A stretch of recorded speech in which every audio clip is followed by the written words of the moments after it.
Rasty McGibbon with head coach of Indiana Tech, Scott Hicks. Scott, thanks for taking some time for us this morning. A program that really in its infancy, but here you are at this national tournament. Just take me a little bit through the last 20 months. It's been a grind. I was just telling Craig that I don't feel like I've had a day off since I took the job last May. And the one thing that I was dedicated in doing is bringing experience to our student athletes that one was memorable and trying to do things the right way. So we paid a lot of focus on the details and really building it from the ground up in our culture and setting our atmosphere so that when they got to campus in August this year, things were set for them and they didn't have to focus on too much other than going to school and playing hockey. You told me that you have a very large freshman contingent.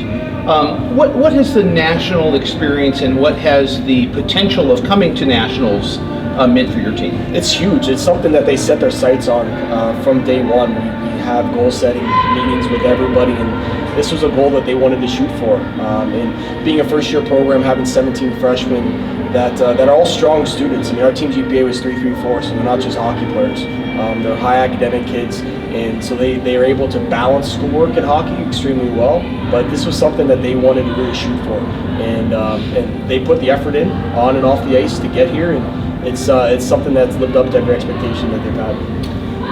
No stranger to the national tournament yourself, coaching previously with Miami, and here you are now. What feedback have you gotten from players in terms of what you told them nationals would be like as to the reality of what it is? It's one of the, with this group I've learned that they have to do it baptism by fire. Right. I say a lot, and it's not that they don't believe me, but the experience of going through things, and we in our conference tournament championship game, we talked a lot about the level of intensity has to go up, and it wasn't until they faced it that they really understood what we were talking about. So I think some of that comes into it. They obviously recognize the success that I've had in the past, and they listen to it, but I think for them, they need to see it, feel it, and experience it to really understand it. And once they get that taste, it clicks pretty strong. And I think that's why we won 23 hockey games this year in our sixth in the country.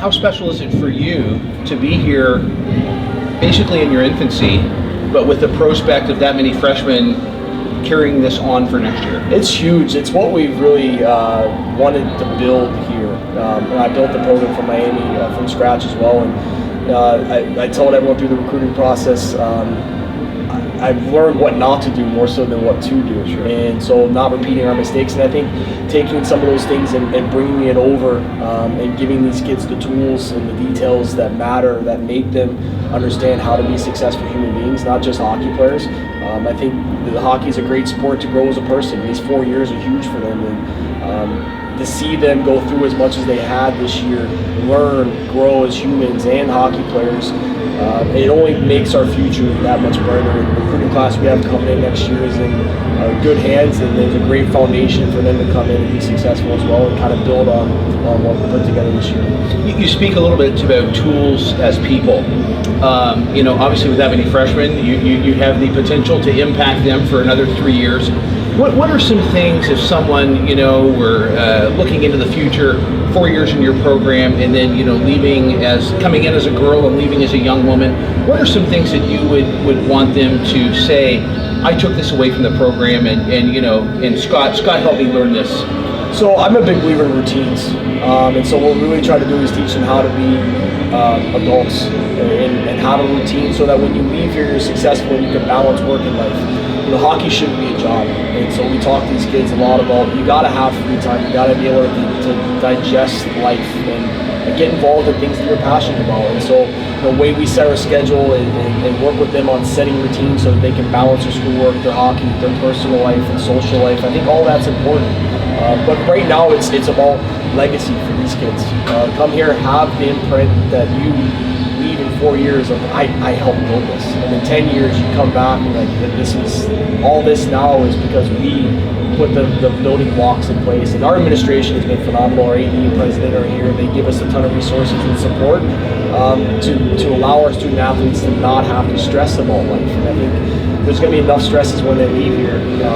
We want to make sure that they're prepared, and we focus more on them being human beings in growth, more so than hockey players. I guess this is a short-term thing, but you can learn a lot from team aspects in hockey, and we really try to work that into what we build as a program and teach them on a daily basis how to be young women when they're youth. You know, I was listening to something on the news the other day, and they said one thing that you did not want to start during the pandemic was a restaurant. Open a restaurant, okay? But you have brought from infancy a hockey team during the pandemic. Talk to me a little bit about how that process has gone, the level of support that you've gotten from your school to come here and now, I think by all standards, be successful. Yeah, from day one, our athletic director Jesse Biggs said, you asked a simple question, what do you need?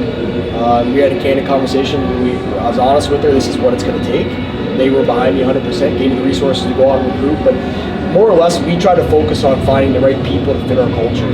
Our culture was the number one priority for us. Talented players were secondary. We targeted high academic, good character people, and because we were able to do that, they were able to bond before they even got here. 14 of our 18 players never stepped foot on campus before they arrived in town. They bought into our vision, they bought into what the resources the university were providing. They believed in me, and I think because of that, and they were really good people, the character of them allowed them to bond. And that's why we had some early successes, because they really believed in what we were trying to do here, what we were trying to build. And I think that's what it takes. I'd much rather lose with good people than win with bad people, and we talk about that a lot. And these kids are phenomenal human beings, and they happen to be pretty talented hockey players that work their butt off to get here. And I couldn't be more happy for them to be in Elite 8 and have this opportunity to play for the title. Obviously, your background enhances the marketability as a program. Now, having come to this national tournament, and you talk about your recruits, how has those two things together made recruiting for you that much easier? It's been tremendous, but more so the experience our kids are having here at the university, at the class level, at the hockey level.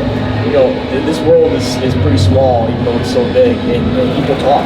And the experience that they're having has gotten back to their peers back home and their coaches. And so when kids are looking for opportunities, we're now at the forefront, and that's helped us be able to be picky and identify the right kids to come be the next wave and join us and continue to help build. So we've had a lot of success in recruiting, and it's because of the experience that our university has been able to provide these kids, that they've been able to talk.